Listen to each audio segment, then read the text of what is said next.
Halo sobat semua, selamat datang kembali di channel novel kita. Sebelum kita lanjutkan ceritanya ini, ayo jangan lupa subscribe, like, komen, share, dan nyalakan lonceng notifikasinya agar mendapatkan notifikasi video terbaru ketika Mimin upload videonya.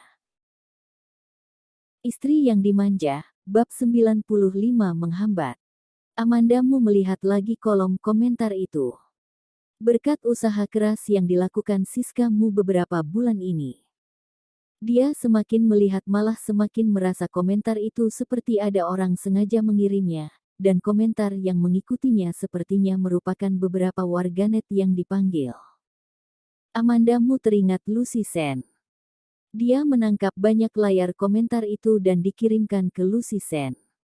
Bertanya kepadanya, ini komentar yang kamu kirim. Juga mencari warganet. Lucy Sen sedetik menjawab, wah.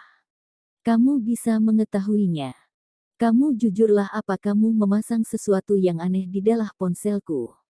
Amandamu tertawa masam, dengan kata yang singkat membalasnya, perasaanku. Lucy Sen. Perasaanmu benar-benar ajaib. Tetapi, saat kamu mau menguak perusahaanmu, kenapa tidak membawaku? Aku jadinya membantumu mencarikan warganet untuk memancingnya. Lucy Sen orang yang suka ikut campur urusan orang lain. Benar-benar tak ada yang berubah. Kamu jangan mencampur-campurnya, aku bisa mengurusnya. Kamu adalah publik figur. Hati-hati jangan sampai ada orang yang meretasmu. Amandamu benar-benar mengkhawatirkan Lucy Sen, kalau ada orang yang sampai meretas akunnya, dan dia bisa-bisa akan terkena dampak buruknya. Tak apa-apa.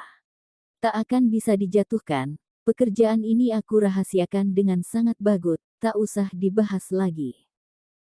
Aku mau memakai penyamaranku untuk masuk Weibo ikut dengan keramaian ini. Malam ini ayo kita makan bersama untuk merayakannya. Merayakan, dotnya. Amandamu tak tahan untuk tertawa, dan keluar dari percakapan. Di sebelahnya ada rekan kerja yang berkata kepadanya, Amanda, departemen sedang rapat. Kenapa kamu masih ada di sini? Segera datang.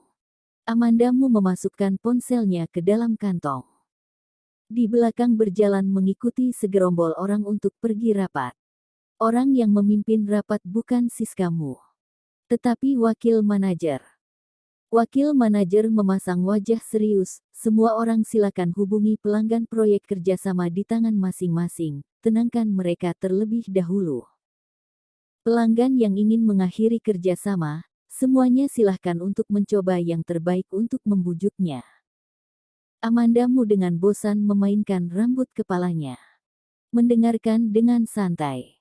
Saat rahasia gelap perusahaanmu bocor ke publik, citra perusahaan akan menurun drastis di depan publik, seperti dulu merek susu bubuk yang tersebar menggunakan zat tambahan yang dapat merusak tubuh bayi. Akhirnya bangkrut, dan dengan mudah terjatuh dari tempat tinggi. Yang diproduksi oleh perusahaanmu adalah produk sehari-hari. Bukan termasuk bahan yang dikonsumsi, selama kemampuan relasi publik mereka masih ada, harusnya tak sampai bangkrut, tapi pasti bisa mendapatkan kerugian besar. Di zaman yang cepat berkembang ini, beberapa orang demi mengejar ketenaran dan keuntungan, hati mereka mudah berubah, tetapi orang yang benar-benar bekerja dengan jujur sudah tersisa sedikit. Amandamu melakukan sedikit pergerakan ini, tetapi jika pabrikmu tak memiliki masalah, bisakah paparazzi mendapatkan sesuatu? Setelah rapat yang menegangkan itu telah selesai, telat melewati jam pulang kerja, hampir semua orang tinggal dan kerja lembur. Tetapi Amandamu tak berencana untuk lembur, dia mengambil tasnya meninggalkan tempat, hampir sampai di pintu lift, dan ia menoleh melihat ke arah kantor Kelvin Mu berjalan ke sana. Anehnya pintu kantornya terbuka setengah. Di dalam terdengar suara Siska Mu yang sedang sangat kesal. Kita setiap tahun memberi banyak hal lebih untuk mereka, apa gini cara kerja mereka mengurusnya? Yah, bagaimana? Perusahaanmu ini bisa bangkrut begini. Mendengar kata bangkrut, Kelvin Mu dengan suara lantang menghentikan dia, diam. Aku dari awal sudah bilang agar kamu waspada sedikit. Saat main keluar juga waspada sedikit. Sekarang info keluargamu telah terkuak, masih juga ditambah dengan masalahmu yang keluar san dijadikan cerita. Ini pasti ada orang yang sengaja mencegah perusahaanmu meningkat. Aku bagaimana bisa tahu kalau ada orang yang memotret dan merekamnya? Aku saat itu hanya ingin bermain saja. Tapi kamu saat itu juga tak mempedulikan aku hal ini. Kamu sendiri bukannya juga di luar mencari wanita lain. Waktu itu saat aku di luar aku melihatmu merangkul wanita yang lebih muda dari aku masuk ke bar. Siskamu terlalu panik, lagi-lagi Kelvinmu memarahinya, lalu langsung mulai mengatakan hal-hal yang tak patut dikatakan. Diikuti dengan suara, plak, suara Siskamu tiba-tiba menghilang. Amandamu dengan perlahan membuka pintu itu sedikit, lalu melihat Siskamu menutupi wajahnya, diikuti dengan suaranya yang tajam, kamu menamparku. Kelvinmu terlihat agak menyesal, nada suaranya terdengar melembut, Siskamu. Siskamu munduk selangkah, jangan panggil aku. Selesai berbicara, ia langsung memutar tubuhnya berlari keluar.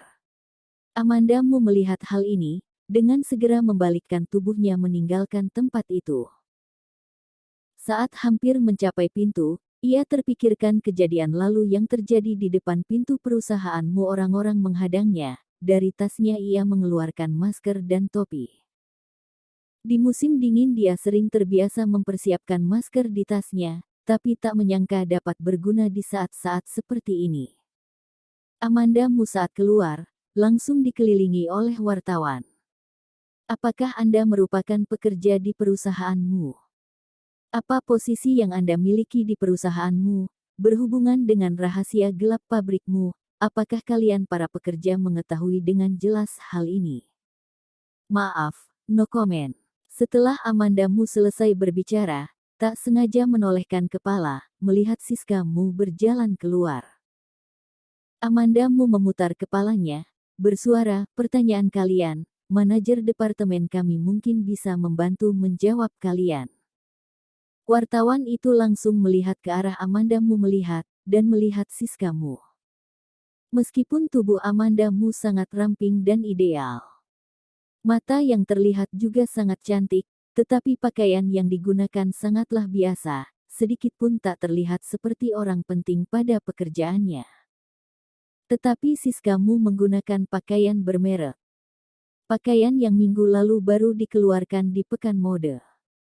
Dan terlihat di lingkungan industri hiburan, dapat mengenakan pakaian mahal seperti itu, terlihat kalau ia merupakan orang yang memiliki posisi yang tak rendah di perusahaan. Wartawan merupakan orang-orang yang cerdas, mereka langsung berjalan pergi mengerumuni Siskamu. Amandamu tak berjalan terlalu jauh, tapi ia berjalan ke sudut tempat orang-orang tak dapat melihatnya. Melihat Siskamu yang sedang dikerumuni oleh wartawan-wartawan itu. Apa boleh tahu Anda memiliki posisi apa di perusahaanmu? Terhadap rahasia gelap pabrik perusahaan ini yang telah terungkap, apakah ada yang ingin dibicarakan? Kapan Anda berencana untuk mengklarifikasi hal ini ke publik? Pada awalnya, semua orang masih melingkarinya berbicara tentang masalah pabrik perusahaan.